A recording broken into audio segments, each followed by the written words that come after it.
Isa lang akong scavenger na nagpapatakbo ng live stream, pero ang mga pulis sa buong internet ay nakatutok ang mga mata sa akin dahil ang nahukay ko ay hindi lang basta basura, mga bahagi ng katawan ito, o isang Type 38 rifle, o mga granada.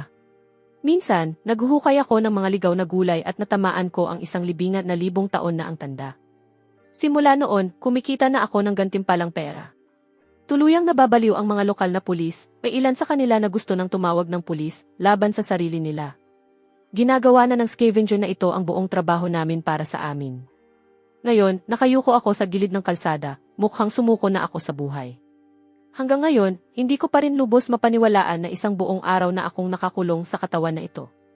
Pagkain, kalimutan mo na, kahit isang lagok ng tubig ay wala pa. Ang dating kaluluwa ng katawang ito ay sumali sa isang live survival show, at mula pa lang sa simula, ang gawain ay scavenging. Hindi lang sarili ko ang kailangan kong pakainin, kailangan ko ring pakainin si Rex, ang kameraman ko na parang totoong toro ang katawan. Ang totoo, hindi ako pinalaki para gawin ito. Sakto namang nagsalita si Rex, Blaze, walang nanonood ngayon, pumunta ka na roon at halughugin mo ang basurahang iyon, bago pa tayo tuluyang tanggalin ang production team, dahil malapit na tayong mamatay sa gutom. Narinig ko siya at napayuko ako sa hiya. Kinakalagkad ang daliri ko sa lupa habang bumubulong. Sandali lang, may aso doon, pupunta ako kapag umalis na ito. Pagkarinig ni Rex na maghihintay na naman kami, tuluyan siyang bumigay. Namumuo ang luha sa mga mata niya, malamang 10 libra na ang nabawa sa kanya ngayong araw pa lang. Blaze, pakiusap niya, nagmamakaawa na ako, hindi na nga ako nangangarap ng pagkain. Maghanap ka lang ng bakanting bote ng tubig, didilaan ko ang loob, sinasabi ko sa iyo gagawin ko. Habang nakikinig ako sa pag-iyak ni Rex, pinisil ko ang mga sentido ko. Kung manalo talaga kami rito, magbibigay ang production team ng 10 milyong yuan na grand prize. Mas magiging madali ang buhay. Ang simpleng pag-iisip na iyon ay nagpapatayo sa akin agad. Itinuon ko ang tingin ko sa isang asong gala sa kalsada, handang makipaglaban para sa kahit anong tira nito. Pero sa mismong sandaling iyon, may matinis na tunog na umalinggaw sa isip ko. Mahal naming munting player, na-activate na ng system ang iyong skill detection. Naniniwala kami sa iyo. Kahit ang isang scavenger ay kayang bumuo ng imperyo. Pagkarinig ko niyon, halos mabulunan ako sa sarili kong hindi paniniwala. Ano bang pinaggagawa ng system na ito? Pero sa sumunod na segundo, ang pilak na basurahan sa harap ko ay nagsimulang kumislap ng mapusyaw na pula. Isang transparent na panel ang kumislap sa harap ng mga mata ko. Kumpleto na ang detection. Ang pagsasalba sa basurahang ito ay magbibigay ng hindi bababa sa 1,000 yuan na halaga ng scrap.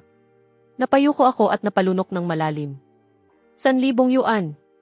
Alam mo ba kung ilang pork sandwich ang mabibili niyan? Bago ko pa matapos ang isip na iyon, tumatakbo na ako papunta roon. Hinila ko ang basurahan mula sa kinatatayuan nito, isinampa sa balikat ko, at sumisid sa mga palumpong. Rex na tumatakbo sa likod ko ay biglang napahinto. Blaze, sandali, sandali, sandali. Dapat naghahanap tayo ng mapupulot, hindi nagnanakaw. Bakit mo kinukuha ang buong basurahan? Talagang kinakabahan si Rex. Pag-aari ito ng publiko. Kapag sinira mo ito, may multa. At saan naman kukuha ng pambayad ng multa ang dalawang nagugutom na kalaho? Napatulala ang mga nanonood sa live stream. Sandali, ano bang ginagawa ng contestant number 3? Nababaliw na ba siya? Kahit ang asong gala sa tabi ay mukhang naguguluhan. Bigla na lang nawala ang mangkok ng pagkain nito. Teka, tingnan ninyo kung ano ang nasa loob ng basurahan. Sa puntong ito, ibinuhos ko na ang lahat sa lupa. At ang kumikinang ng pula ay hindi pala ang mismong basurahan. Isa itong mahigpit na nakaselyong itim na plastic bag. Nakunot ang noo ko, posible bang may braised pork dito na nagkakahalaga ng 1,000 yuan? Inabot ko ito at pinunit. Naabutan ako ni Rex, nakataas ang kamera. Blaze, ibalik mo ang basurahan bago tayo sugurin ang asong iyon. Hindi ko ito mapipigilan. At muli, scavenger tayo, hindi pulubi. Pero sa sumunod na segundo, biglang natahimik si Rex. Nakatitig siya sa laman ng bag at napasigaw ng matinis. Ang tunog ay nagpabalik sa ulirat ko. Kaming dalawa, kasama ang aso, ay sabay na sumabog palabas ng mga palumpong. Bumagsak kami sa lupa, hinihingal. Sumabog ang live stream. Diyos ko, Diyos ko. Hindi iyon basura. Bahagi iyon ng katawan ng tao. Halos mawalan ako ng kontrol sa katawan ko. Habang nagwawala ang chat, naputol ang stream. Sa likod ng kamera, lubos na nagkakagulo ang production team. Kitang-kita nila iyon. Totoong mga bahagi ng katawan. Mabilis nilang pinutol ang stream, pero hindi sapat ang bilis. Habang nagkakandara pa ang staff, kalmado namang humigop ng sa asibul. Mag-relax kayo, may mga hindi inaasahang bagay na nangyayari sa live shows. Nagkataon lang iyon. Ayusin ninyo at ibalik sa ere. At bantayan ninyo ng mabuti ang contestant number 3. Kapag nagpakita siya ng senyales ng mental breakdown, alisin ninyo siya agad sa kompetisyon. Tumango ang lahat ng staff.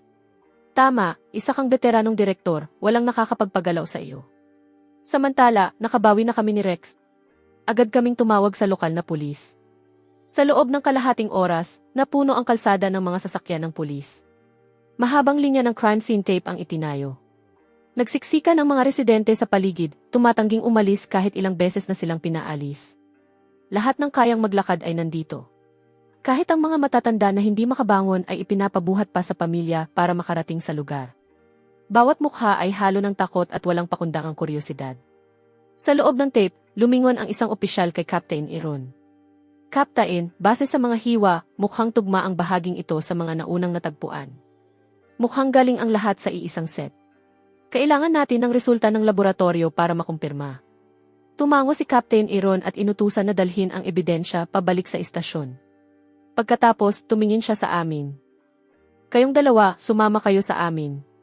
Kung maayos ang lahat, bago pa niya matapos ang sasabihin, mabilis na akong tumango. Tama, pero may tanong lang. Pinapakain ba nila kami doon? Tahimik na nag-thumbs up si Rex. Hindi pa siya nakakakita ng taong namamalimos ng pagkain sa harap ng pulis. Napanganga si Captain Iron, pero isang tingin lang sa kalagayan namin, napabuntong hininga siya at tumango.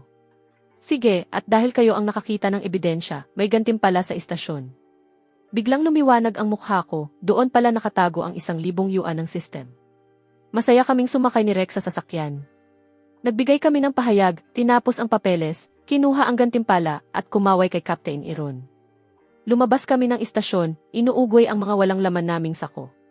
Pinanood kami ni Captain Iron mula sa pintuan at napabuga ng hininga. Akala niya mawawalan kami ng gana matapos ang nakita namin. Sa halip, 7 mangkok ng noodles ang naubos namin. Kasama na ang bahagi niya at ng mga kasamahan niya. Naglalakad na kami ngayon ni Rex sa kalsada. Bukas na ulit ang stream. Hindi pa kami nakakalayo ng 2 hakbang nang yumuko si Rex at bumulong, Blaze, pwede mo ba akong ilibre? Kanina pa ako tinititigan ni Captain Iron, hindi ako makakain ng maayos. Iwinagayway ko ang kamay ko ng mapagbigay at agad pumayag. Barbecue na. Gabi na rin naman. Baka may mapulot pa tayong halaga habang naglalakad sa barbecue strip. Nagpunta kami roon, umupo at halos kakasimula palang mag-order nang makita ko ang basurahan sa may entrada na kumikislap ng pula, tulad kanina. At gaya nga ng inaasahan, tumunog ang system. Kumpleto na ang detection. Ang paghahalughog sa basurahang ito ay magbibigay ng hindi bababa sa 1,000 yuan na cash. Player, kumilos na. Napayuko ako at biglang tumayo. Dumiretso ako sa basurahan. At tama nga, may isa na namang itim na plastic bag na mahigpit ang pagkakaselyo. Bahagyang nanginginig ang mga kamay ko habang binubuhat ito. Tatawag na sana ako kay Rex para iulat ito nang biglang sumugod ang may-ari ng kainan, itinuro ang daliri sa mukha ko. Hoy, ano ang ginagawa mo? Ilagay mo iyan. Sino ang nagsabi sa iyo na magdala ng basura sa loob ng tindahan ko? May kakaiba na sa inyo mula nang dumating kayo at ngayon naghahalughog pa kayo sa mismong pinto ko. Wala akong masabi. Nakita niyang natahimik ako sa katumingin sa nanginginig kong mga kamay. Parang may naisip siya. Sandali, baka may halaga ito. Inagaw niya ang bag. Nahulog ito mula sa tindahan ko. Wala kang karapatang pulutin ito. Yes, tama. Nakita ko ang bag na ito kaninang tanghali. Malinaw na sinusubukan mo itong nakawin. Huwag mo akong subukan. Tatawag ako ng pulis ngayon din. Habang pinapakinggan ko ang palitan nila, tuluyan akong nalito. Kahit ano na lang ay inaangkin ng mga taong ito. Hindi ko mapigilang magtanong, sigurado ka bang sa iyo ito? Siyempre. Lahat ng staff ko ay nakita ito. Umorder kayo o umalis na. Sinasayang ninyo ang oras ko. Bumalik siya sa loob, dala ang bag. Kinamot ko ang ilong ko at iniunat ang kamay ko kay Rex. Telepono, tatawag ako sa istasyon. Kung mas malaki ang gantimpala sa paghuli ng suspect, sulit subukan. Mabilis kumonekta ang linya. Hello, available ba si Captain Iron? Si Blaze ito, pumunta ako kanina. Sa tingin ko, nahanap ko ulit ang hinahanap ninyo. Nasa King Barbecue sa barbecue strip. At saka, sabi ng may-ari, may mga saksi siya. Tama, bilisan ninyo. Binaba ko ang tawag. Sa sumunod na segundo, sumabog palabas ang may-ari mula sa tindahan, hawak ang bag, sumisigaw. Tulong, tumakbo kayo, may mga paa rito. Tumakbo, tumawag ng pulis. Itinaas ni Rex ang kamera sakto sa cue. Sumabog na naman ang live stream. Congratulations sa contestant number 3. Body part +1. Lampas 10,000 na ang viewers ngayon. Kanina umaga, wala pang 100. Ibang klase. May nakita na ba kayong gumagawa ng body part na parang jigsaw puzzle? Iba ang gawa ng contestant number 3. Hindi ko syempre naririnig ang lahat ng iyon dahil tumutulong ako ngayon sa investigasyon at sinusubukang pakalmahin ang may-ari na umiiyak. Huwag kang umiyak. Ginawa mo na ang nagawa mo, pili ka na lang ng mas maayos sa susunod. Hindi inaasahan, lalo siyang napaiyak. Sumigaw si Captain Ero ng utos at ipinadala ang may-ari. Pagkatapos, ibinaling niya sa amin ni Rex ang mapagdudang tingin. 2 kritikal na ebidensya sa loob ng 1 araw, hindi iyon normal sa kahit anong sukatan. Nakapangilabot ang titig niya. Mabilis akong sumagot. Captain, tsamba lang, purong tsamba. Kakaupo lang namin para kumain ng gabi, nakita naming puno ang basurahan, kaya naisip naming maghanap ng mga bote o kung ano. Huminga ng malalim si Captain Iron. May duda siya, pero nakalive kami buong oras. Walang pagkakataon para may gawin kami. Pero ang buong team niya ay nagsuyod na ng lugar at walang nakita. Samantalang kami, nakakuha ng 2 sa simpleng paghahalughog lang. Napabuntong hininga si Captain Iron. Sige na, bumalik kayo sa istasyon. Alam ninyo na ang proseso. Tulungan ninyo kami, kunin ninyo ang pera ninyo at umalis na kayo. Tumalikod siya at sumakay sa sasakyan, saka huminto at muling tumingin. Isa pa. Ngayong gabi, bawat isa sa mahigit 30,000 basurahan sa lungsod na ito ay lilinisin. Napatigil ako, blanko ang isip. Ano ang nangyayari ngayon? Sinusubukan ba talaga ni Captain Ero na agawin ang kabuhayan ko? Bago sumakay sa sasakyan, kumuha si Rex ng mga tusok-tusok mula sa mesa ng iba. Binayaran natin iyon kaya kukunin natin. Mabilis naming natapos ang papeles na parang wala lang. Pagkatapos namin, lampas hating gabi na. Mahigpit na hawak ni Rex ang mga tusok-tusok, mukhang malungkot. Blaze, sarado na ang cafeteria. Paano natin kakainin ang karne na ito? Sinuyod ko ng tingin ang paligid at napunta ang mata ko sa guardhouse. Tay, gising ka pa? May maliit kang kalan dyan? May dala kaming tusok-tusok. Pwede bang painitin? May alak ka pa nga dyan. Bago pa makareact ang matanda, hinila ko na si Rex papasok. Dala ang mga tusok-tusok at inumin, kaming 3 ay nagsiksikan sa maliit na mesa. Nagpapasahan ng inumin at kagat, masayang-masaya. Old Gate, ayos ang buhay mo nagbabantay ng gate habang umiinom sa trabaho.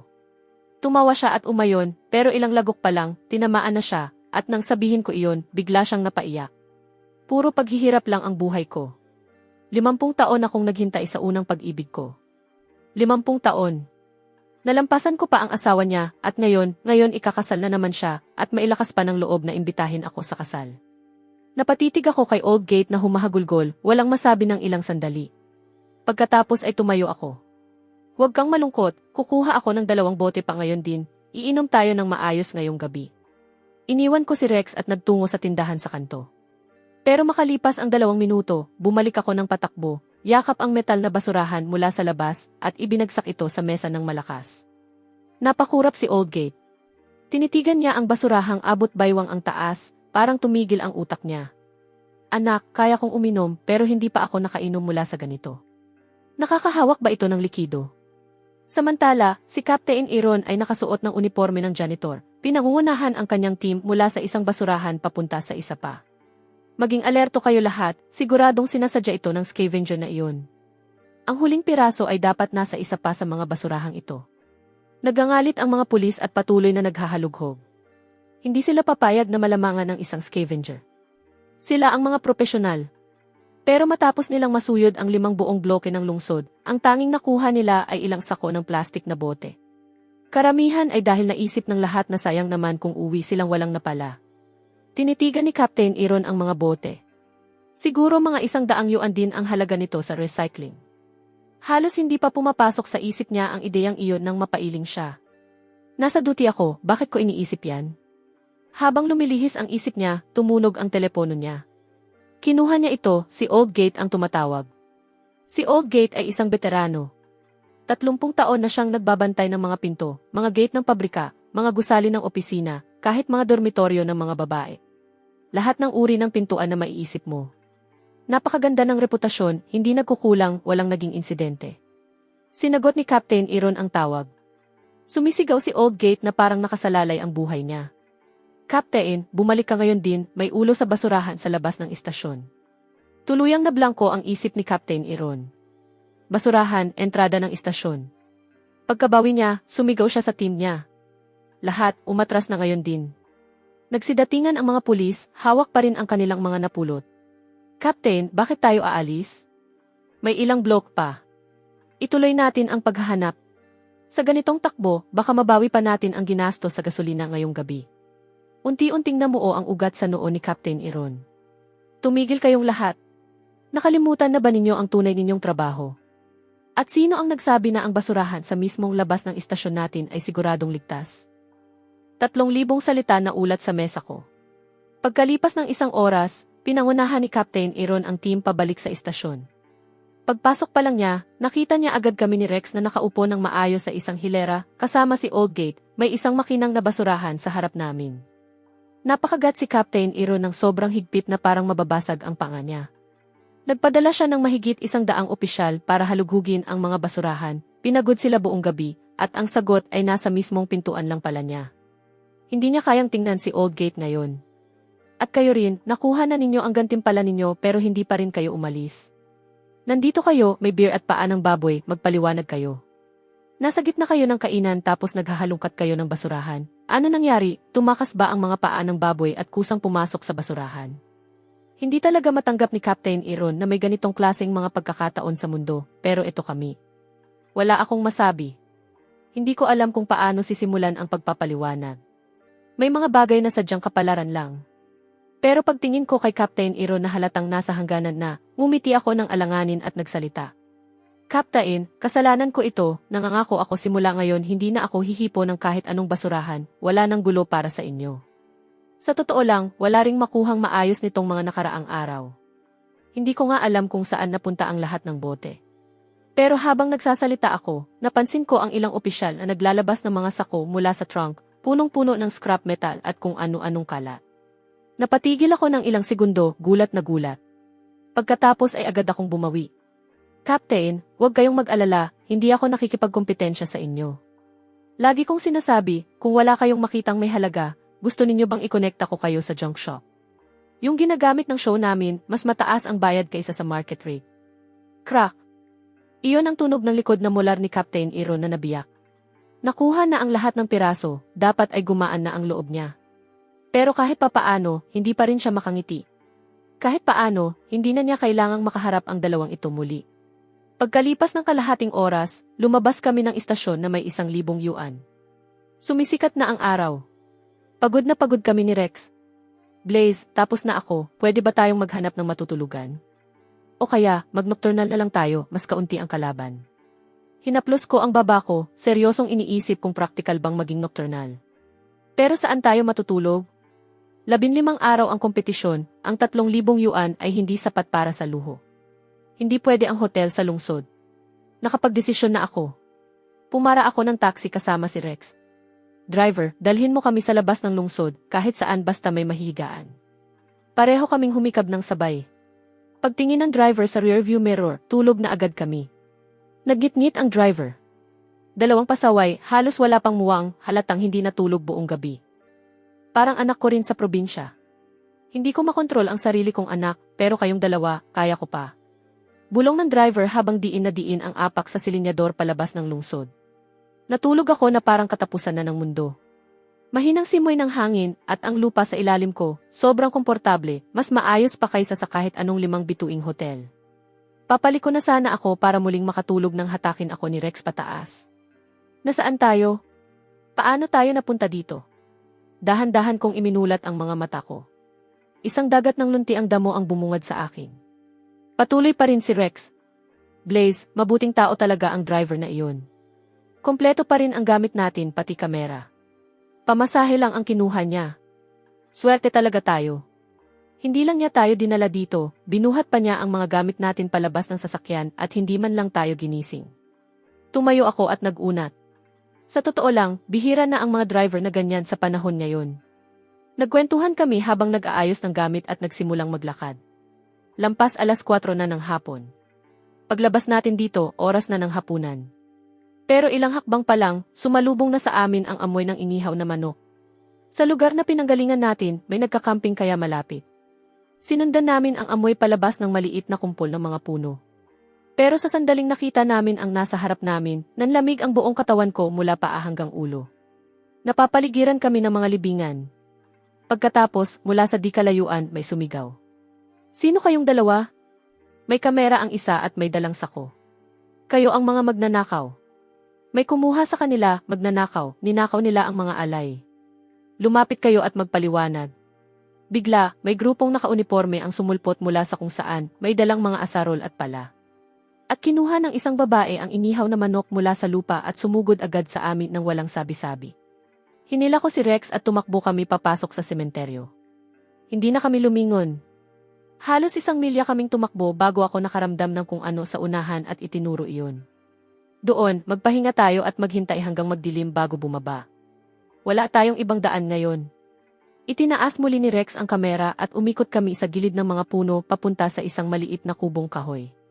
Mukhang matagal na itong walang tao. Sinipat ito ni Rex at bumulong. Iniisip ko nga kung anong klaseng tao ang titira dito. Blaze, pagdilim, aalis na tayo agad. Nakakatakot ang lugar na ito. Siguradong pinagtatawanan na tayo ng chat ngayon. Tumango ako, itinulak ang pinto, sumilip sa loob at humanap ng maupuan.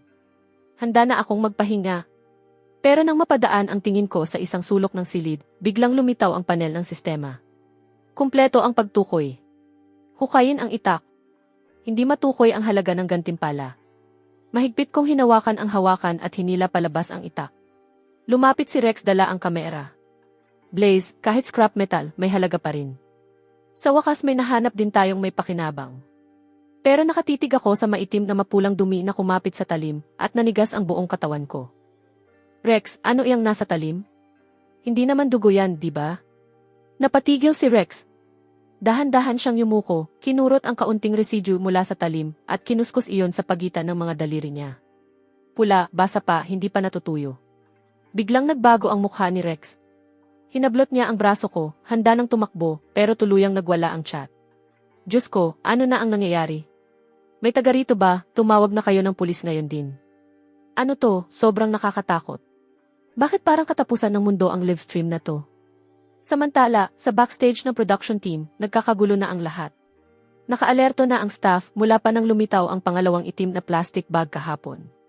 Simula noon, parang hindi sila makahinga. Ang tanging nagpapakalma sa kanila ay hindi pa nakakakuha si Rex ng kahit anong masyadong graphics sa kamera.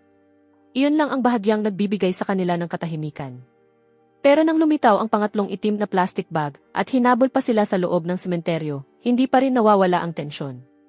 Takot na takot sila na may lumabas na hindi na kayang ipalabas. Walang makaintindi kung paano nagagawang mapunta ng isang contestant sa ganitong karaming kaguluhan. Nakatutok ang buong team sa monitor. Nakahanda ang mga daliri sa kill switch. Huminga ng malalim si Bull. Wala siyang sinabi. Tahimik siyang tumalikod at kumuha ng gamot sa presyon sa bulsa niya. Palihim siyang naglagay ng 2 sa bibig niya. Kasabay nito, sa istasyon, si Captain Aaron at ang team niya ay nakaupo sa briefing room, halatang puyat, sinusuri ang kaso. Kakarating lang ng report mula sa lab. Base sa kasalukuyang ebidensya, ang posibleng crime scene ay ang Happy Family Cemetery sa labas ng lungsod. Maghanda ang lahat, aalis tayo sa loob ng 5 minuto. Biglang naging abala ang buong silid. Pero may naalala si Captain Aaron. Tinawag niya ang isang junior officer. Hindi ba sinabi ko sa'yo na bantayan si Blaze? Saan sila pumunta matapos umalis sa istasyon? Umalis ba sila ng lungsod? Napakurap ang opisyal, mabilis na kinuha ang telepono at binuksan ang live stream. Pero bago pa tuluyang mag-load ang feed, live na agad ito. Lumapit si Captain Aaron. Matutukoy mo ba kung nasaan sila? Napakamot sa ulo ang opisyal, tapos biglang nanlaki ang mata. Captain, mukhang Happy Family Cemetery yan. Doon sila natulog kaninang hapon. Sa itsura ng paligid, malamang nandyan pa rin sila. Pagkarinig nito, ipinikit ni Captain Aaron ang mga mata niya. Tahimik siya ng 30 segundo. Pumunta ka sa logistics, kunin mo ang accountant, dalhin niya ang papeles ng reward, sasama siya sa atin. Kung walang mangyaring hindi inaasahan, kung sino man ang humahabol sa dalawang iyon, siya ang suspect. At sa mismong sandaling iyon, nagkakagulo sa kagubatan sa likod ng sementeryo. Ayaw tumigil ng lalaking humahabol sa amin. Mahigit kalahating oras na siyang nakasunod. Ang ginawa ko lang naman, tinapik ko siya gamit ang patag na bahagi ng talim. Ganon ba talaga kaseryoso iyon? Blaze, wala ka na bang kahit kaunting hiya? Ikaw naman ang humawak ng kamera sandali. Napangiwi ako, seryosong iniisip kung magkakaroon ba ako ng konsensya, nang biglang may malakas na kalabog mula sa likod namin. Sabay kaming napatigil ni Rex. Mabilis kaming lumingon at naroon ang babae, hawak pa rin ang inihaw na manok habang ang lalaki ay nakabulagta sa lupa. Sa wakas nahuli ko rin kayo. Dapat nagtanong muna kayo. Dati akong nasa provincial team. Ngayon magsalita kayo. Sino sa inyo ang nagnakaw ng mga alay sa libingan ng asawa ko? Napatitig ako sa kanya, nakabuka ang bibig sa gulat. Butil-butil na pawis ang tumulo sa noo ko. Dinukot ko ang bulsa ko at naglabas ng 200 yuan, iniabot ko iyon gamit ang 2 kamay. Ma'am, hindi po pagkakaintindihan ito, sana huwag ninyo pong isipin na kulang ito. Pagsapit ng gabi, mahaba na ang pila ng mga sasakyan sa labas ng Happy Family Cemetery. Kumpirmado na may krimen sa lugar. Hindi lang mga pulis ang dumating pati media. Lahat sila may dalang kamera at nagmamadaling pumasok sa loob. Sa maliit na kakahuyan sa likod ng sementeryo, nakatayo si Captain Aaron sa may entrada, walang emosyon ang mukha. Hindi masaya, hindi malungkot, manhid lang. Kumpirmado na ang lalaking nasa edad ay ang suspect. Halos wala nang kailangan pang panghihikayat. Pagkakita pa lang niya sa mga pulis, bumigay na siya at inamin ang lahat. Ang tanging hiling niya, ilayo sa kanya ang babae. Ayaw na niyang muling hampasin ang inihaw na manok. Matapos iproseso ang eksena, may reporter na sumingit sa karamihan, walang pasintabi, at itinapat ang mikropono kay Captain Aaron. Captain Aaron, may malubhang krimen sa Greystone City.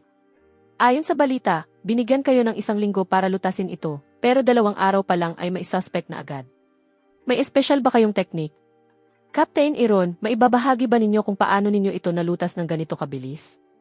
May connection ba ang pag-aresto ngayon sa operasyon ninyo kagabi sa mga basurahan? Pwede ba ninyong ipaliwanag? Bahagyang kumibot ang mata ni Captain Aaron. Para sa kanya, puro makakapal ang ulo ng mga reporter. Ano ba ang sasabihin niya na nakasalubong lang niya ang 2 scavenger at kusa nang nalutas ang kaso? Huminga siya ng malalim. Pagkatapos, mula sa karamihan, may isang reporter na napasinghap at mabilis na lumapit sa akin, itinapat ang mikropono. Ikaw si Blaze, contestant number 3, ang scavenger. Ano ang ginagawa mo dito? Huwag mong sabihing may nahanap ka na namang bahagi ng katawan. Iniisip ko pa kung paano sasagot ng sumingit si Rex at kinuha ang mikropono. Para sa buong kwento, kausapin ninyo ako. Hayaan ninyo akong magpakilala. Ako ang personal cameraman ni Blaze. Nasa amin ang buong footage ng pagkakadiskubre. Para sa uncensored na bersyon, pumunta lang kayo sa live stream namin para sa buong replay. Natapos si Rex at kumindat sa akin. Doon ko lang naalala. Kasama sa score namin ang dami ng viewers. Sa production office, nakatitig si Bull sa screen. Director, sumasabog ang viewer count ni contestant 3. Lampas 50,000 na tayo at trending si Blaze. Sumisikat na talaga ang show. Hindi makapaniwala si Bull sa nakikita niyang numero. Hindi niya inakala na ang isang maliit na city production ay kayang umabot sa ganito. Huminga siya ng malalim. Halo ng saya at sakit. Ang sakit, tuluyan nang nalihis ang show sa plano. Si contestant 3, wala pang napupulot na kahit isang piraso ng junk. Pero bawat item sa wanted list ng istasyon, siya ang nakahanap. Ang saya, nagva-viral ang show. Magpadala kayo ng tao para kausapin si Blaze. Magbigay kayo ng pahapyaw na pahiwatig, baka pwede na talaga siyang mamulot ng basura. Napatawa na lang siya. Samantala, sa sementeryo, tinanggap ko ang 10,000 yuan na reward sa ilalim ng malamig na titig ni Captain Aaron. Tapos na ang kaso. Ang manager ng sementeryo, na naghihintay malapit, ay agad lumapit at sinamahan kami papunta sa gate. Kung hindi lang kayo nasa isang show, kukunin ko na kayo bilang official spokespersons namin ngayon din. Hindi ninyo alam, ngayong hapon lang, 12 ng lot ang naisara namin. Kapag naghahanap kayo ng mapupulot, lagi kayong welcome dito. Halos nagliliwanag sa saya ang manager. Ang benta ngayong araw ay halos katumbas na ng isang buong taon. Sa may gate, hinawakan niya ang kamay ko at hindi binitiwan, tuloy-tuloy ang papuri. Sinabihan ko na ang mga guard na tandaan ang mukha ninyo. Bumalik kayo kahit kailan. Malugod kayong tatanggapin. Nang makita ko kung saan papunta ito, nagpalitan kami ng ilang magagalang na salita. Hinila ko si Rex at umalis na kami nang hindi lumilingon. Dahan-dahan kaming naglakad sa kalsada. Sa unang pagkakataon, pareho kaming walang masabi. Kumita kami ng 10,000 yuan ngayon pero wala sa amin ang masaya. Na-flag ako ng production team dahil tuluyan na akong lumihis sa script. Kailangan kong bumalik sa totoong gawain. Hinimas ko ang sentido ko. Saan ba talaga kami hahanap ng junk na mapupulot? Napabuntong hininga si Rex. Sa totoo lang, mas naging interesante pa ito kaysa sa pamumulot ng basura nitong nakaraang 2 araw. At sandali, nakapasok ka na pala doon dati. Huwag na huwag mong ipapaalam sa iba. Ang asawa ng tita ko ang nagtatrabaho doon. Baka mawalan siya ng trabaho. Tinitigan ko si Rex, tapos dahan-dahang ibinaba ang tingin ko sa kamera na umaandar pa rin sa kamay niya. Kumibot ang mata ko nang hindi mapigilan. Hindi ko alam kung saan magsisimula. Papuri ba ang ibibigay ko sa napakagaling niyang ideya na maghanap sa junkyard, o hahangaan ko ang talas ng negosyo niya? Kasi hindi lang pangatlong tao ang nakakaalam. Pati ang ika-30,000 na manonood alam na ngayon na may kamag-anak si Rex na nagtatrabaho sa junkyard dahil live pa rin kami. Pwede pa ba siyang maging mas halata? Napabuntong hininga ako ng mahaba. Tinapik ko si Rex sa balikat. Halika na, bumili tayo ng mga sako. Sa waste processing station, nakatitig ang mga tagasala sa bulwagan ng umaga at napabuntong hininga. May mali talaga dito. Ano bang ginagawa ng lahat sa lungsod kagabi? Hindi ko pa nakitang ganito kalinis ang basura. Walang kahit isang bagay na pwedeng ibenta. Totoo yan. Ilang oras na akong nagsisort, wala akong makita. May mali. Ibang-iba ang basura ngayon. Uncle Rusty, hindi ba sabi mo may kamag-anak kang cameraman sa scavenging show? Tanungin mo nga kung sila yon. Sinusubukan ba nilang pabagsakin ang negosyo natin? Napakunot ang noo ni Uncle Rusty. Kahit maliliit na bote na ilang piso lang ang halaga, ubos lahat ngayon. Habang nagdadalawang isip pa si Uncle Rusty kung tatawag, tumunog ang telepono niya. Kinuha niya ito. Si Rex. Pagkatapos ng tawag, diretsong pumunta si Uncle Rusty sa entrance. Pagkakita namin ni Rex sa kanya, agad naming inabot ang mga prutas na galing sementeryo. Ipinaliwanag namin kung bakit kami nandito. Tinanggap ni Uncle Rusty ang prutas at mukhang maayos siyang tao. Wala namang kwenta ang haul ngayon. Hayaan ninyong maghukay ang 2 batang gusgusin, walang problema. Basta maibahagi ang prutas, walang magreklamo. Nagtrabaho kami ni Rex. Tinipon ni Uncle Rusty ang mga kasamahan niya at pumunta sa opisina para ipamigay ang prutas. Pero may biglang sumigaw. Hoy, may nakasulat sa mga mansanas. Napatigil ang lahat. Ang nakasulat, paalam ng payapa. Wala na sa mundong ito. Samantala, sa loob ng yard, nakasquat kami ni Rex sa ibabaw ng tambak ng basura, nakatingin sa isa't isa na parehong pagod. Mas malinis pa ito kaysa sa dinilaan ng aso. Pagkalipas ng kalahating oras, wala pa rin kahit anong scrap metal. Tinitigan ko ang mga sako na binili namin sa 100 yuan at parang unti-unting bumabagsak ang loob ko. Biglang hinampas ni Rex ang noo niya. Blaze, alam ko na. Last night's trash too. Nilinis na ng station buong gabi. Nauna nang nakuha ang magagandang gamit. Napapikit ako. Ang sloppy ko. Paano ko yon hindi naisip? Pero kung tutuusin, kahit si Captain Iron nakahanap ng ebidensya. Ngayon, ano gagawin natin? Naibigay na ang prutas. Nabili na ang sako. Hindi tayo pwedeng umalis na walang dala. Patuloy tayo, Blaze. Sa ganito kalaking tambak, siguradong may matitira pa. Alam ko kung paano magtrabaho ang crew ni Uncle Rusty. Ang maliliit na bagay, iniiwan nila. Kaya tinanggap namin ang sitwasyon, kumuha ng maliit na pala at muling naghukay.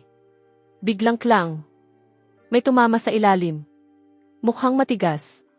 Napatingin si Uncle Rusty nang mapansin kaming naghukay. Lumapit siya.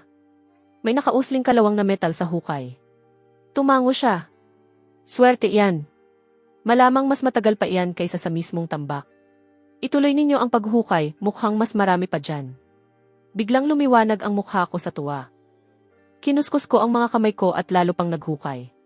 Tapos bumulong si Rex sa tabi ko. Bakit parang may dalawang palikpik ito? Ako rin, hindi ko maintindihan. Si Uncle Rusty naman ay halos nanginginig sa tuwa. Sa lahat ng taon ko sa trabahong ito, ngayon lang ako nakahukay ng ganito. Teka, kukunin ko ang ilan sa mga tao. Ilalabas natin ito ngayon din. Hindi nagtagal, nagdala si Uncle Rusty ng ilang kasamahan. Lahat kumuha ng pala at mabilis nilang hinukay ang malaking hukay sa ilalim ng tambak. Nang mabunyag ang itaas na bahagi, biglang nanahimik ang lahat. Isang hugis oval na ulo ng bomba. Diyos ko, bomba ba talaga yan? Sabi ko na nga ba, sumpa ang mga mansanas na iyon mula pa simula. Lahat umatras. Lumayo kayo dyan. Uncle Rusty, nababaliw ka na ba? May bomba dyan, bakit ka umaakyat sa post ng kuryente? Biglang parang tumigil ang utak ko. Sumiksik ako sa likod ng poste, nakapinid ang bibig, blanko ang isip. Akala ko makakahukay na ako ng maayos na scrap. Bomba pala ang kahahantungan. At base sa itsura, hindi bababa sa 2 metro ang haba. Mas malala pa, saka lang nag-alert ang system bago pa namin tuluyang mahukay. Kung mas mabagal pa kami, nahukay na sana namin lahat bago pa dumating ang babala. Bakit hindi na lang ito sumabog agad at saka mag-notify pagkatapos? Biglang may nagsalita na nanginginig ang boses. Ano nang gagawin natin? Tatawag ba tayo sa istasyon? Doon ako natauhan. Hinampas ko ang noo ko at humarap sa lahat, biglang sigla. Tama. Tawagan ninyo sila ngayon. May contact ako sa istasyon. Hanapin ninyo si Captain Aaron. Tahimik na umiti si Rex sa tabi ko. Samantala, sa live stream, nagwawala ang mga nanonood. Alam ko na. 2 oras akong nanood ng paghukay ng basura para dito. At talagang may nahukay silang ganito kalaki. Go Blaze! Teka, waste facility ito. Paano nagkaroon ng bomba dito? Walang ba nag-check ng lupa bago itinayo ito? Hindi mo alam ang kasaysayan. Maraming hindi sumabog na bomba ang nakabaon pa sa buong bansa. Noong bata pa ako, may isa sa bakuran namin. Sabi ng tatay ko sakyan ko daw parang kabayo. Milagro na lang talaga na buhay pa ako. Sa istasyon, si Captain Aaron at ang team niya ay 2 araw at 2 gabing walang pahinga. Halos wala na silang lakas. Sobrang pagod na, kailangan pang humawak sa pader para lang makaihi. Pero halos tapos na ang kaso. Tinitigan ni Captain Aaron ang team niya, puro airbags at pumalakpak. Konti na lang. Kaya pa. Tapusin natin ito ng mabilis, tapos pahinga na kayo. Masaya ang nakatataas. Mabilis ang kaso. Sarado na. Bukas, rotation ng pahinga. Hindi pa natatapos ang sinasabi niya nang may malakas na pagsabog na umalinggaw sa buong silid. Sabay-sabay na tumaas ang presyon ng dugo ng buong istasyon. Biglang humarap si Captain Aaron at sumigaw sa kanyang team. Ipaalam agad sa fire department at bomb disposal unit. Kanselado ang lahat ng leave. Lahat papunta sa waste sorting station. Kilos! Sa isang iglap, nagkagulo ang buong istasyon. Sunod-sunod na sasakyan ang humarurot palabas habang umaalinggaw ang sirena. Samantala, sa paanan ng tambak ng basura sa sorting yard, nakalapag na ang 3 kalahating kagat na mansanas sa harap ng ulo ng bomba at magalang kaming yumuko ni Rex. Dakilang bomba, iniaalay namin ang aming paggalang. Napaigtad si Uncle Rusty at ang iba pa sa eksena. Wala pa silang nakitang yumuko sa isang bomba. May isa sa kanila ang lumingon kay Uncle Rusty at nagtanong, litong-lito. Uncle Rusty, yung kamag-anak mo ba, naipit ba ang ulo sa pinto noong bata? Hindi pa ako nakakita ng taong parang propeta na lumalabas sa sementeryo. Ang lakas ng loob mong magsalita. Kitang-kita ko, ikaw ang pinakamaraming kumain. Yung mansanas na iyon, namatay sa katandaan. Isa, namatay ng bata pa, at isa pa, masyadong maaga ang pagpanaw. Ilang buhay pa ba ang babayaran mo sa mga mansanas na iyon? Habang nagpapatuloy ang bangayan, dumating na ang mga sasakyan ng istasyon. Dumating si Captain Aaron kasama ang kanyang team. Napatulala ang mga manggagawa sa yard. Tunay ngang mga opisyal mula sa istasyon. Pero bakit parang lahat sila may dark circle sa ilalim ng mata? Tahimik si Uncle Rusty ng ilang segundo tapos lumapit para bumati. Ang unang sinabi niya ay parang suntok. Kayo ba si Captain Aaron? Salamat sa pagdating. Sana hindi namin naistorbo ang panda convention ninyo. Nanginig ang panga ni Captain Aaron, saka mahina ngunit pagod na kinaway ang kamay. Lumapit siya sa amin ni Rex, nakatitig ng matagal. Pagkatapos ay bumuntong hininga siya ng malalim. Walang kahit isang salita. Matalinong tumahimik kami ni Rex at kusang umalis sa gilid. Dinala ni Captain Aaron ang team niya sa gilid ng hukay. Sinipa niya palayo ang 3 core ng mansanas at humarap sa mga opisyal. Lahat magsuot ng bomb suit. Maging alerto. Linisin muna ang paligid ng tambak. Hindi nagtagal, dumating din ang bomb disposal unit at fire crew. Sama-samang nagsimula silang hukayin ang tambak, pero agad napansin ng bomb disposal team ang kakaiba. May ilang pulis ng istasyon na biglang may dalang sako, sabay pala sa isang kamay at sako sa kabila. Sa dami ng tao, mabilis na nalinis ang buong tambak pagsapit ng madaling araw. Tumingin si Captain Iron sa kinakalawang na shell sa ilalim ng hukay at sa wakas ay bumuntong hininga. Walang nangyaring insidente. Pumalakpak siya, lumapit sa amin ni Rex at mahinahong nagsalita. Tara na. Ang matitira, trabaho na ng bomb disposal team. Sila na ang bahala dyan. 10,000 yuan na reward, sagot ng istasyon, tara na. Samantala, sa backstage, nagising si Bull mula sa pagkakatulog na parabang bumagsak ang kisam. Bomba. Talaga bang bagay ang bomba sa kanilang show? Una niyang instinct ay i-cut ang traffic spike. Pero nang makita niya ang tuloy-tuloy na pagtaas ng numbers, hindi niya magawang alisin ang kamay. At saka, wala siyang basehan para tanggalin ang contestant ng walang dahilan. At teknikal na usapan, ang bombang ito ay isang unclaimed object. Reward, 20,000 yuan sa kabuuan. Pangingisda ng scavenger hanggang 5 figures kada araw. Kabaligtaran ito ng layunin ng show. Sumasakit ang ulo ni Bull. Sa kabilang dulo ng lungsod, nasa istasyon na ulit kami. Matapos ang papeles, may inabot na 10,000 yuan na reward ang isang pulis, kasama ang 2 bus ticket, personal na regalo raw ni Captain Iron. Napakabait talaga ni Captain Iron, hindi lang reward money, pati pamasahe galing sa sarili niyang bulsa. Saan ka pa makakakita ng ganong tao ngayon? Parang mamimiss ko si Captain Iron. Kumibot ang mata ni Rex. Hinila niya ako palabas ng istasyon. Blaze, alam mo ba talaga ang nangyayari? Kapag hindi tayo umalis ngayon, magkakaroon talaga ng urge si Captain Iron na tapusin tayo. Nagmadali kaming pumunta sa east side ng lungsod at sumakay ng bus. Habang dahan-dahan itong umaandar, sumandal ako sa bintana at humikab. Rex, ilang oras pa bago tayo makarating? Pwede ba akong umidlit? Kinuha ni Rex ang ticket at tiningnan ang detalye. Greystone City papuntang Inkwell City. Biyahe, 128 oras. Matulog ka lang. Sige lang. Marami pa tayong oras bago bumaba. Inkwell City, 128 oras. Para na kaming ipapadala sa kabilang dulo ng mundo. At may 15 araw lang ang kompetisyon, kung gagamitin mo ang 1/4 sa biyahe, parang bawas kita na rin iyon. Hindi pwede ang Inkwell City. Kailangan nating bumaba sa bus na ito.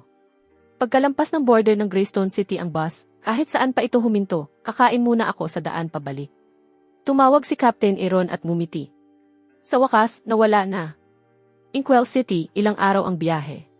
Kung babalik pa sila, tapos na ang kompetisyon. Masayang binibilang ni Captain Iron ang mga posibilidad ng biglang bumukas ang pinto ng opisina niya. May pumasok na staff na may dalang file. Captain, may utos mula sa taas. Hinihiling ang tulong natin. Ang open field sa labas ng Greystone City ay kinuha ng military para sa 3 araw na training exercise. Pagkatapos, tayo ang maglilinis ng lugar. Napakunot ang noo ni Captain Iron. Bakit ang police station ang maglilinis ng military training ground? Saglit na tumigil ang staff. Ayon sa higher-ups, sabi nila, ang station natin daw ay mahusay sa paglilinis ng mga lugar. Bang! Nawala ng kontrol si Captain Iron. Sa parehong sandali, sa bus, matapos naming makipagtalo ng matindi, nakababa rin kami sa gilid ng Greystone City. Hinintay naming makaalis ang bus, saka ako bumuntong hininga at lumingon kay Rex. Rex, may kakaiba sa driver na iyon. Baka isa siyang informant ni Captain Iron. Bakit niya tayo pilit na pinipigilan bumaba? Hindi na tayo dadaan sa main road. Scavenger naman tayo. Baka may makita pa tayo sa pagtawid sa bukas na bukirin. Walang tutol si Rex at pareho kaming hindi lumingon pabalik. Binuhat namin ang mga sako at naglakad papasok sa bukas na mga bukirin. Sa live stream, agad nagkagulo ang mga nanonood. Hindi talaga dumadaan sa normal na ruta ang dalawang to. Ano ba ang inaasahan nilang makita sa bakanting bukid? Kung may makita silang basura doon, himala na iyon. Tama. Kung ako tatanungin mo. Nagtatrabaho siya sa construction site ng libre sa araw. Pero sa gabi, kanya lahat ng scrap. Scrap metal, boat ng beer. Isang gabi, sapat na para sa ilang sako. Grabe, gusto ko na ring mag-scavenger. Pero kahit gaano ka pa kasipag si Contestant 1, walang makakahabol kay Blaze. Walang-wala. Uy, bago lang ako dito. Ito ba yung stream nung nakahanap ng bomba, si Blaze? May contact ba siya? Gusto ko sanang itanong kung may galit siya sa tatay ko. Grabe, baliw na siya sa pera. Samantala, mahigit 2 oras na kaming naglalakad sa kapatagan. Pagod na ang mga paa namin. Bumagsak kami sa maliit na kakahuyan para magpahinga. Blaze, tingnan mo yung lalaking iyon. Sira na siya. Tapos na tayo. Hindi na tayo dapat nakinig sa'yo. Diretso ang daan na iyan papunta sa bundok. Nasa likod na niyan ang Western Province. Hindi na tayo babalik. At saka, puro disyerto lang ang lugar na ito hanggang sa dulo ng paningin. Walang kahit anong scrap.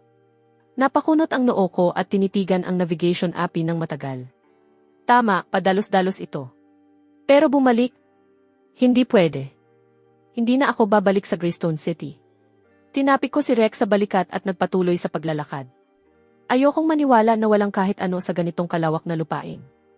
Hindi pa natatapos ang sinabi ko nang may mababang ugong na umalinggaw sa itaas namin. Tumingala ako. May nasa ibabaw namin.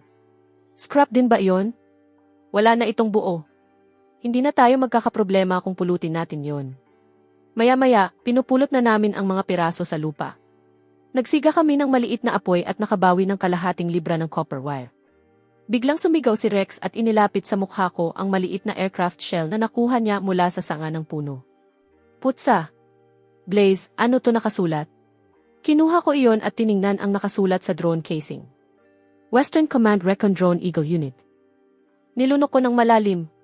Tinitigan ko ang sunog na bunto ng mga wreckage sa lupa. Bumigat ang kaba sa dibdib ko. Kinuha ko ang phone ko at tumawag sa Safety Bureau. Isang aksidente lang iyon. Baka pagaanin nila kung kusa akong susuko. Pero nang makapasok ang tawag, abala ang linya. Tuloy-tuloy lang ang beep. Samantala, sumabog ang chat. Tapos na. Tapos na. Kakahook lang ako sa stream tapos ending na. Makukulong siya at wala pa siyang nakuhang totoong scrap. Sumpa talaga to. Teka, lahat ba tumatawag sa tip line ngayon? Kanina pa ako hindi makadaan. Wala nang takas dito.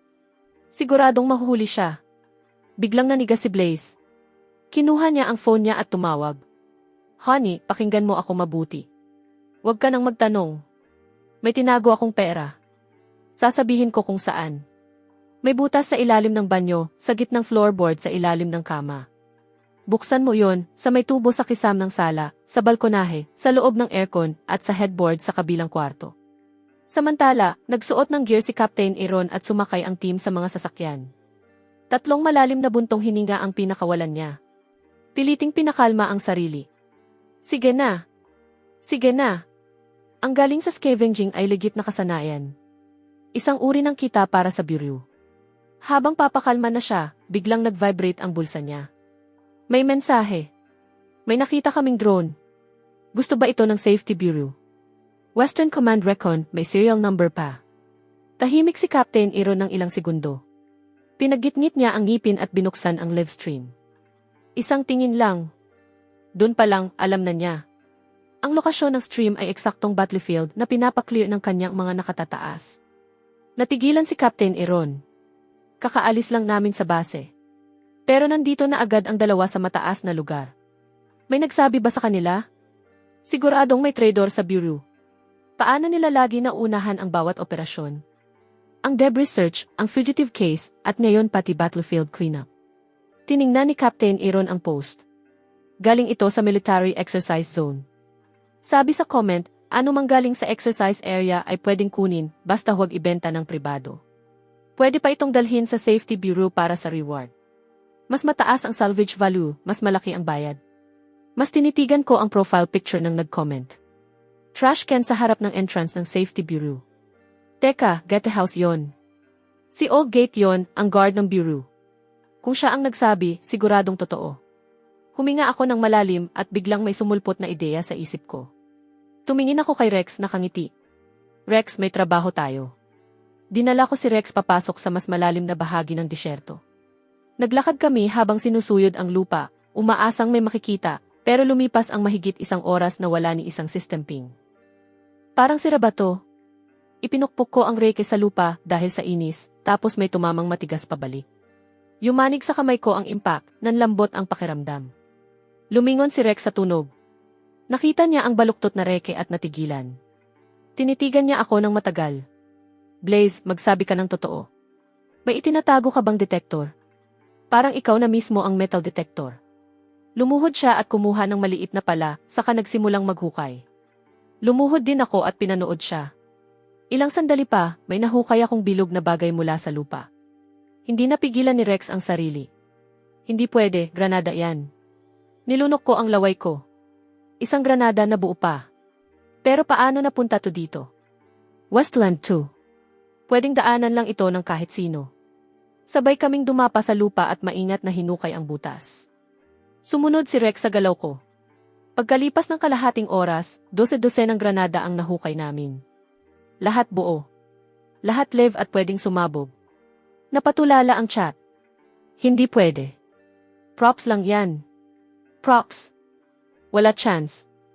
May sumagot. Military drill area to dati. Totoong bala yan. Diyos ko. So lahat to totoo. Nagsimulang magmakaawa ang chat. Blaze, pasabugin mo isa para sa amin. Hindi pa ako nakakita ng granada. Lalong nagkagulo ang chat. Ito ang unang live stream ng Battlefield Cleanup. Parami ng parami ang viewers. Umabot sa 500,000 ang live count. Nawawala na sa sarili si Captain Iron. Dahil ang Battlefield Cleanup ay live na pinapanood ng kalahating milyon. Hindi na niya alam kung paano i-explain. Sigaw na lang siya ng sigaw sa driver na bilisan. Samantala, sa malaking scrapyard sa labas ng Greystone City. Napansin ng ibang contestants na unti-unting nawawala ang viewers nila. Sinundan nila ito. Lahat lumipat sa stream number 3. Tumingin sila at wala nang mapakali. Pamumulot ng basura kumpara sa pamumulot ng granada. Walang laban. Isang contestant ang naggalit. Kilalang kilala ko ang lugar na iyan, malapit lang sa baryo namin. Kalimutan na ang panalo. Kahit bala lang dyan, mas malaki kita. Masulit pa kaysa maghintay dito. Sino sasama? Biglang sumama lahat. Nag-crowdfund sila at nag-ambagan para makakuha ng tractor. Umingay ang makina habang papunta sa outskirts. Nakikita ng ibang scavengers ang tractor at iniisip na may mas magandang lugar. Kinuha nila ang gamit nila at sumunod. Kahit sino sa daan, scavenger man o ordinaryong dumadaan, sumasama. Sa kabilang dulo ng lungsod, si Bull ay nag-iimpact na ng gamit sa backstage. Papalabas na sana si Bull papunta sa Safety Bureau para magmakaawa ng konsiderasyon nang biglang bumukas ng malakas ang pinto ng opisina. Bull, lumabas ka.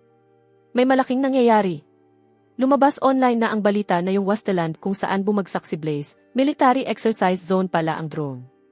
May planong cleanup na sana ang Safety Bureau doon.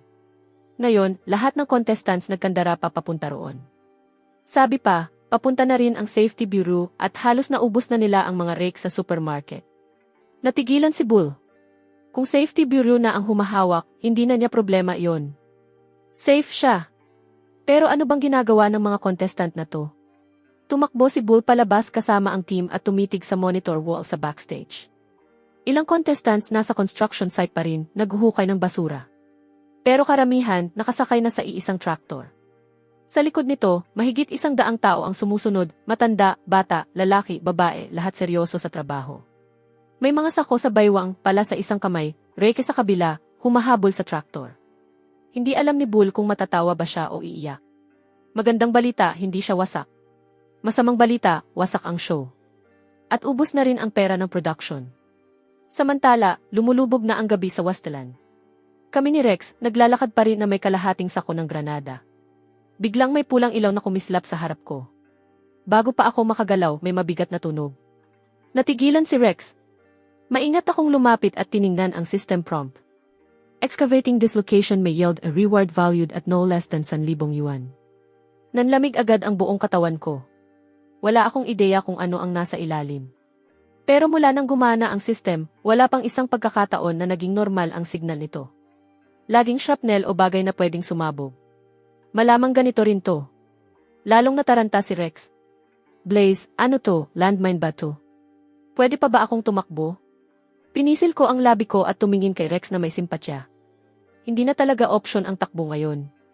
Kaya mo pa ba magpaalam? Nanginginig si Rex. Ilang segundo lang, inabot niya sa akin ang kamera at napahagulgol. Hindi man lang ako nakatikim ng masarap na pagkain noong bata pa ako. Blaze, pwede bang magpa-deliver dito? 2 libra ng braised pig trotters. Buong araw na tayo dito, wala pa akong hapunan. Umatras ako ng kaunti, sa kahinawi ang kamay ko. Sige, tama na yan. May bato doon, susubukan ko lang.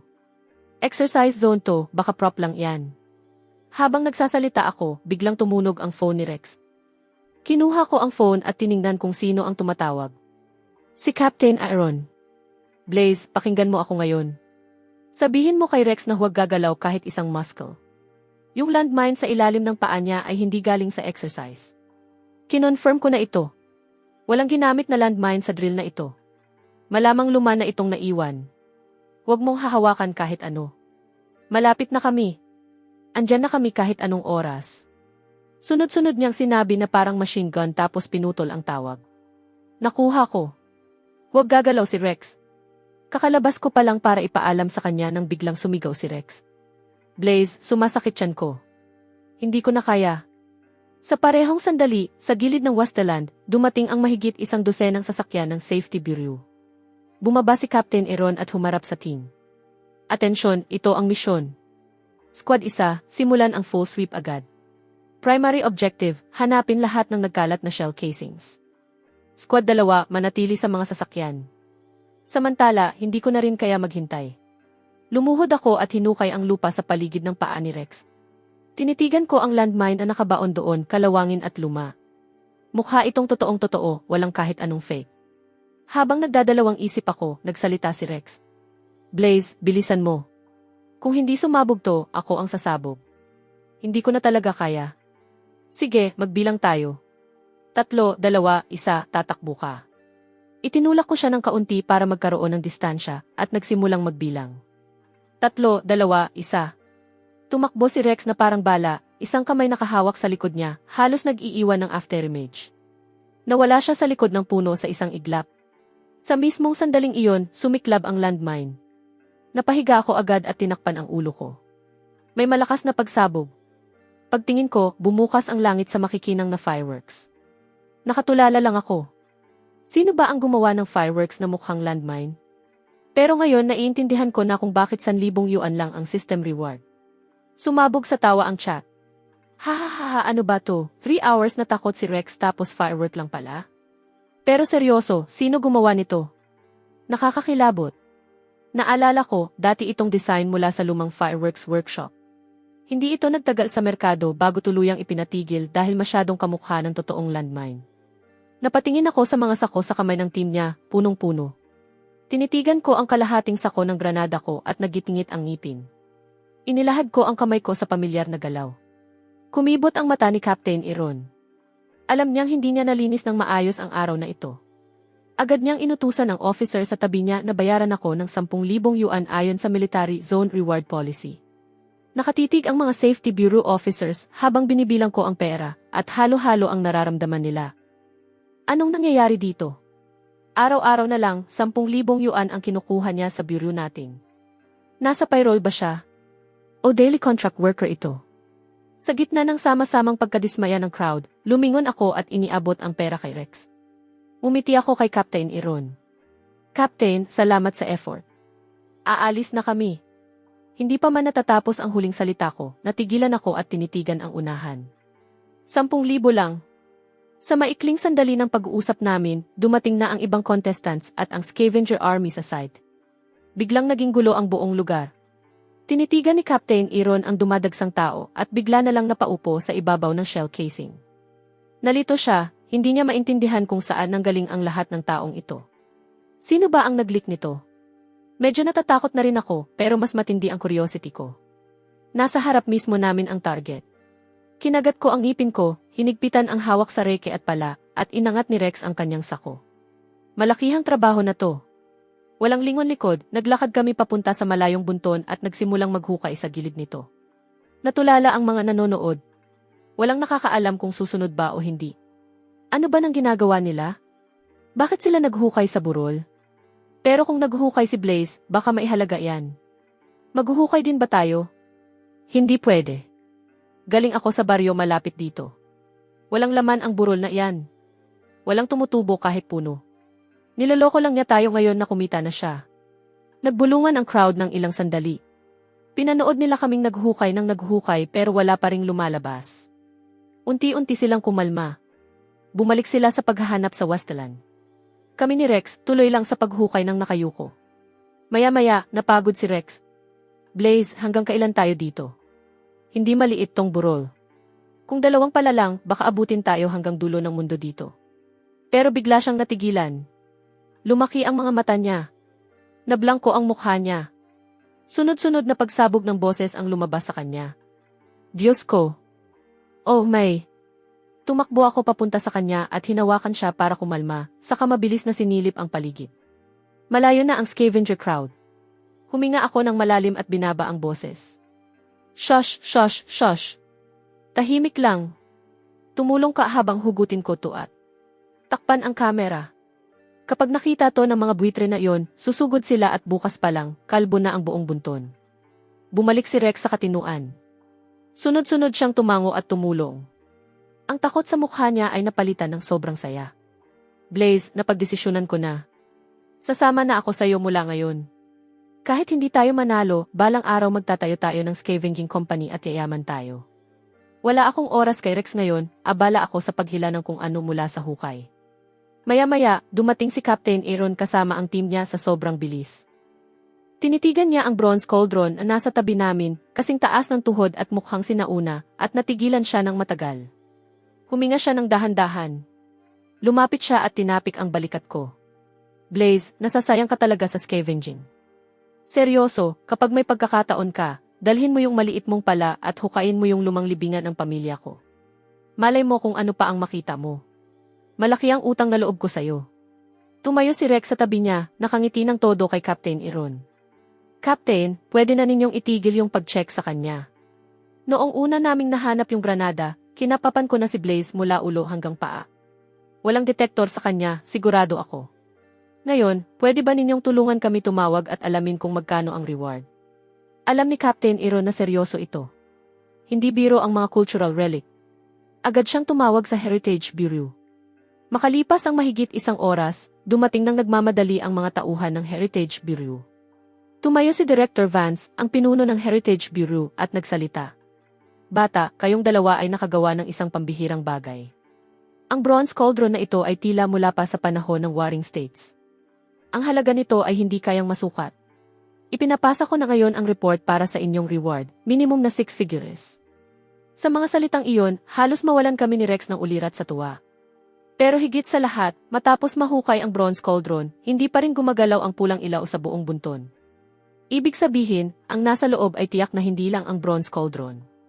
Habang abala ang lahat sa pag-angat nito, kinuha ko ang pala at pumunta sa likod ng bunton. Natigilan ang lahat. Nagsimulang magbulungan ang mga tauhan ng Heritage Bureau. Nababaliw na ba siya? Isa pa lang ang nahukay niya. Milagro na iyon. Bakit pa siya naghukay ulit? Tama. Mga cultural relic yan, hindi gulay sa bukid. Pero nag-iisip si Captain Aaron.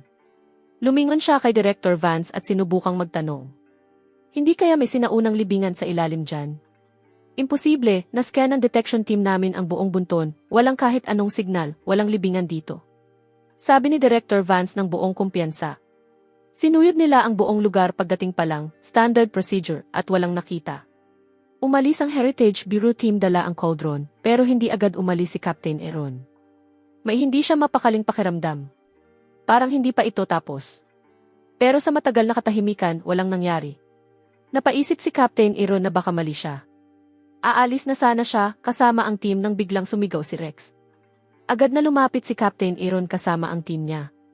May bagay doon, walang duda. Sa totoo lang, malaki ang respeto niya. Kinuha ni Captain Aaron ang phone niya at muling tumawag sa Heritage Bureau. Nag-U-turn pabalik agad ang sasakyan ng Heritage Bureau. Sinalubong sila ni Captain Aaron na may ngiti. Hindi pa nabubuksan ang kahon. At saka, ang Safety Bureau ay dapat may bahagi sa reward dito. 2 beses na namin kayong tinawag. Hindi niyo naman kami tatakbuhan, di ba? Litong-lito pa rin si Director Vance. Walang nakita ang kanilang kagamitan. Kaya paano may bagay dito? Lumapit siya para suriin ng malapitan ang kahon. Grabe, golden nanwood ito, may mga gemstones at imperial jade pa. Pala lang sa labas, napakahalaga na. Yung laman pa kaya. Pero sige, sabihin mo na lang kung magkano ang reward para dito. May burol pa akong huhukayin. Pero biglang nag-iba ng tono si Director Vance at medyo nailang na nagsalita. Anak, hindi namin kinukuha ang kahit ano sayo, pero ayon sa regulasyon, kapag may dalawang cultural relics na nahanap, kailangan naming iselyo ang lugar at magsagawa ng full re-inspection. Pagkarinig ko, nanlumo ako. Akala ko jackpot na, pero isasara na pala nila. Pero mukhang sincere si Director Vance sa paghingi ng paumanhin, kaya tumango ako ng laban sa loob. Sige, huhukay na lang ulit ako kapag tapos na kayo. Inorganisa ni Director Vance ang team para sa muling pag-scan. Umupo ako sa malaking ugat ng puno at tinitigan ng matagal ang pulang ilaw sa ibabaw ng bunton.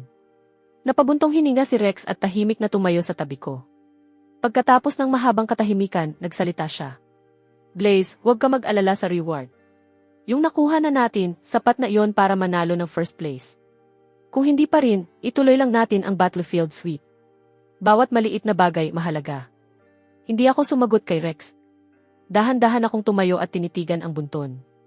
Nag-iba ang ekspresyon ko. Dahil ang pulang ilaw sa bunton ay gumagalaw na, kitang-kita ng mga mata ko. At sa ilang saglit lang, lumipat ito papunta sa puno na inuupuan namin. Sandali! Ganito ba ka-advanced ang system na to? Pwede bang gumalaw ang mga nakabaong relic? O may buhay ba sa ilalim? Isang halimaw ba? Sa isip kong yon, agad kong tinawag si Rex.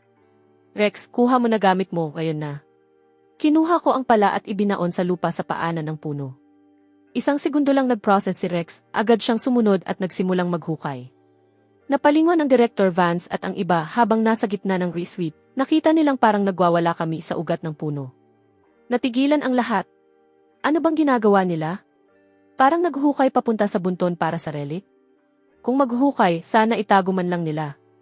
Sino ba ang basta-basta naghukay ng lantaran? Si Captain Aaron lang ang nakatayo roon, nakakross ang braso at mukhang tuwang-tuwa. Ito mismo ang nangyari noon sa Safety Bureau. At ngayon sigurado na siya na walang laman ang bunton. Nasa ilalim ng puno ang mga relic. Hard-earned wisdom. Lumingon siya kay Director Vance na may ngiti.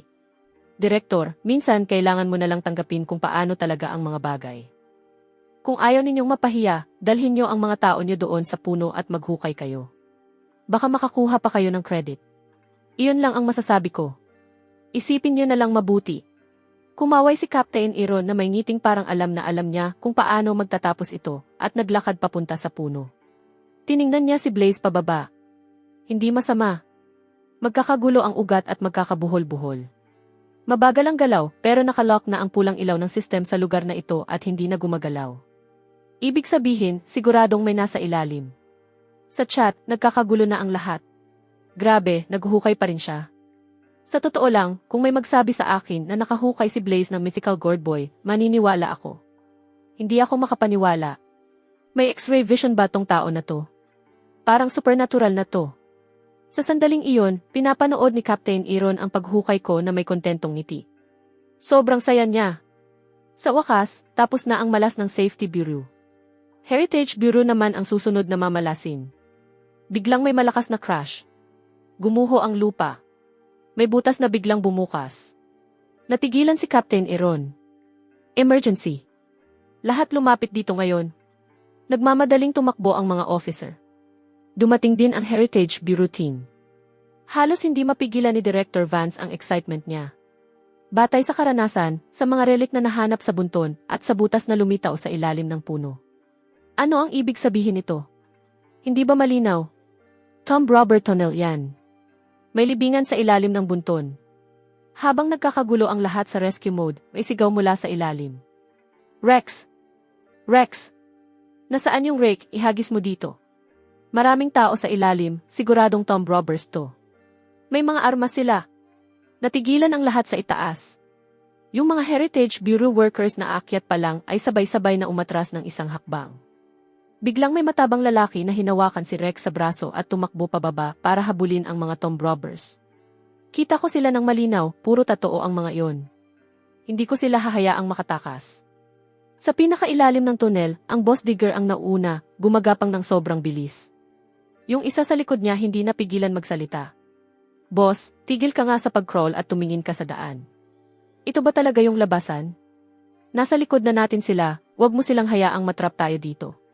Yung nasa likod, siguradong pulis yan. Ang bigat ng suntok niya, parang truck. Yung suntok na yon, natanggal pa yung ngipin ko at tumama sa mukha ko. Hindi man lang natinag ang boss digger. Sa production office, kakalabas lang ni Bull sa conference room. Maya-maya, lumapit ang cleaning lady, namumula ang mukha at bumulong ng mabilis. Direktor, narinig ko na hinahanap mo ako. Lumingon si Bull at nakita siyang namumula, medyo nag-iinit at halatang tuwang-tuwa. Namimilipit na ako sa gulat at pagkalito. Ano ba nang nangyayari sa mundong to? Ako lang ba o lahat ng tao sa paligid ko nababaliw na? Samantala, kami ni Rex ay patuloy na nagbubuhat ng mga nakuhang multa at biktima ng kung ano-ano habang naglalakad. Solid ang nakuha namin pero kahit papaano, nawala pa rin ang mga magnanakaw. Yumuko ako at tinitigan ang dulo ng tunel na tila dead end. Kinamot ko ang ulo ko. Saan sila napunta? Ano ba to? Sinundan natin sila hanggang dito. Tama ang direksyon. Paano sila biglang naglaho? Iniisip ko pa yon nang magsalita si Rex. Blaze, tingnan mo. May batong slab dito. Marami na sa loob ang kinuha. Kami ni Rex, isinilid ang natitirang relikya sa aming mga sako. Galit na sabi ko. Alam na alam ng mga taong to ang lugar na to, hindi ito first time nila dito. At malamang kinuha na nila ang mga scrap na dapat sa atin. Hindi pwede yon. Hanapin natin sila. Sinundan ko ang mga bakas ng paa sa lupa, maingat na naglalakad. Nasa likod ko si Rex, ina-adjust ang camera habang nagre-record ng maayos. Kung papasok ka sa ganitong trabaho, dapat maayos. Sa kabilang dulo, dumating si Captain Aaron sa dulo ng tunel, kasama ang ilang officer. Tumingala siya sa bukas na stone slab sa harap niya at nanlumo. May libingan talaga sa ilalim ng bunton. Bulong niya sa sarili. Gusto ko sanang hilahin si Officer Vera dito at pagpaliwanagin siya. Nascan ba talaga ng Heritage Bureau ang lugar na to? Malaki ang libingang ito at ilang beses na nilang sinuri pero wala silang nakita. Lumingon siya sa team niya. Lahat mag-ingat. Sabi ng intel, armado ang mga tomb robbers. Handa ang mga sandata. Alert lahat. At ikaw, baliw ka ba? Nasa loob tayo ng libingan, bakit ka maglalabas ng granada? Gusto mo bang ilibing tayong lahat? Itago mo iyan ngayon din. Matapos ang briefing, maingat na pinangunahan ni Captain Aaron ang team papasok sa libingan.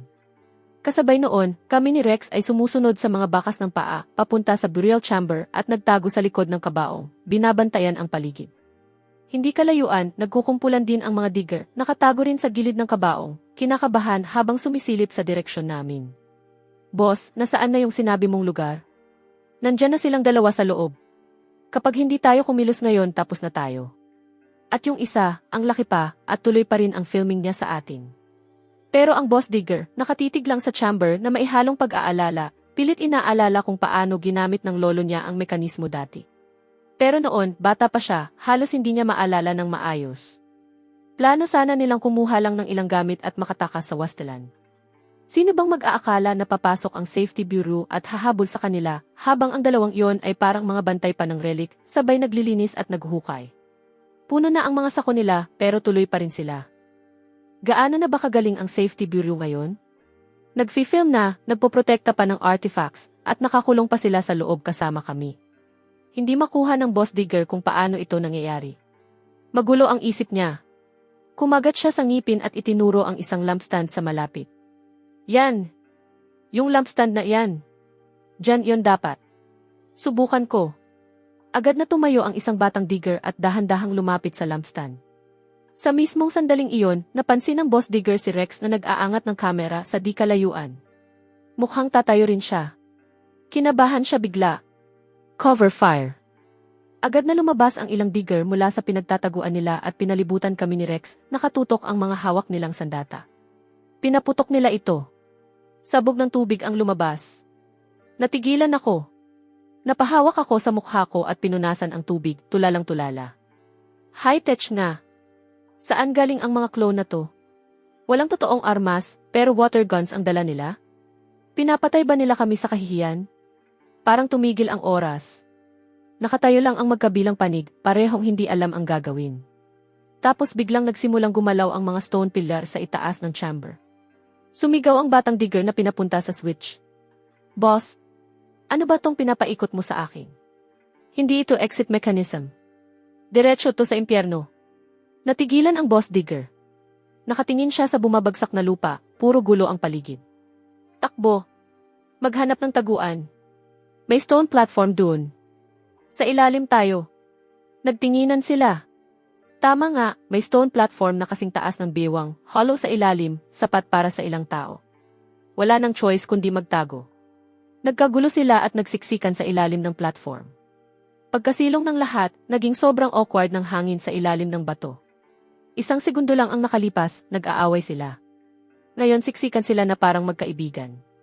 Hindi ka makatingin pataas ng hindi may tao. Hindi ka makatingin pababa ng walang makikita. Sobrang awkward. Ang tanging swerte lang, libingan ito at hindi tirahan. Kung hindi, kaya na sana nilang gawing buong mansyon ang lugar na to. Mabigat at kakaiba ang atmosphere. Kinamot ko ang ulo ko at ako ang unang nagsalita. Uy, huwag kayong magkamali ng akala. Hindi kami safety bureau.